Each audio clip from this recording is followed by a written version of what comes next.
అందరూ ఆశ్చర్యపోకండి ఇదేటని.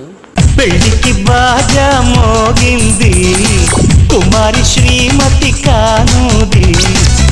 అదే అండి మ్యాటరు. మా ఆడవాళ్ళ చెల్లికైతే పెళ్లి ఫిక్స్ అయింది. దానికోసం అయితే ముహూర్తం రాట అయితే వేస్తున్నాం. నిజంగా పెళ్లి చేసుకోవాలంటే హిందూ సంప్రదాయంలో చేసుకోవాలి.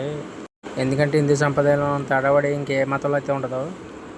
పెళ్లి కూతురికి పెళ్లి రాటేస్తుంటే మా జెస్సీ అయితే అమాయకంగా చూస్తుంది. ఏటి వీళ్ళందరూ ఏదో పాతేస్తున్నారని. మొత్తానికి పెళ్లి రాట అయితే మొత్తం ప్రకారం అయితే వేస్తారు.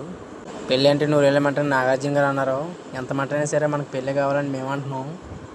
ఇది బొట్టెట్టుకుంటుంది కదా ఈవిడే మా ఆవిడ. ఫైనల్గా రాటేసిన తర్వాత మా మామ కొబ్బరికాయ కొట్టి పూజ అయితే స్టార్ట్ చేశాడు. ఎందుకంటే ఇక్కడ నించున్నది కదా తోడు పెళ్లి కూతురు చూడండి ఎలా ఉన్నారో. తోడు పెళ్లి కూతురు నచ్చితే లైక్ చేయండి. వచ్చిన వాళ్ళు అందరూ ఏదో పని చేశారు. నేను కూడా ఏదో పని చేయకపోతే ఏదో అంటారని మా ఆవిడ పూలు ఎట్టినట్టు యాక్టింగ్ చేస్తుంది. రాట అయితే ఇస్తాం. ఇప్పుడైతే కొబ్బరికి అయితే వెళ్ళాం. కొబ్బరికి వెళ్ళిన తర్వాత అయితే మా బామ్మది అయితే ఇంటికి వెళ్ళాం. మా మామది నేటపూలు తెంపాలంటే పచ్చికాయలని తెంపించేశాడు. నేటపూలు అయితే ఇప్పుడిప్పుడే కాయలు వస్తున్నాయి. ఇంకా పూర్తిగా మొక్కలేదు. నేను నేటపూలు కావాలన్న పాపానికి నా చేతిలో అయితే కాయలు అయితే పడిచాడు. అవి అయితే తిని బావ అన్నాడు. సర్లే నేను ఇప్పుడు కొత్త పొలం కదా అని టేస్ట్ చేశాను.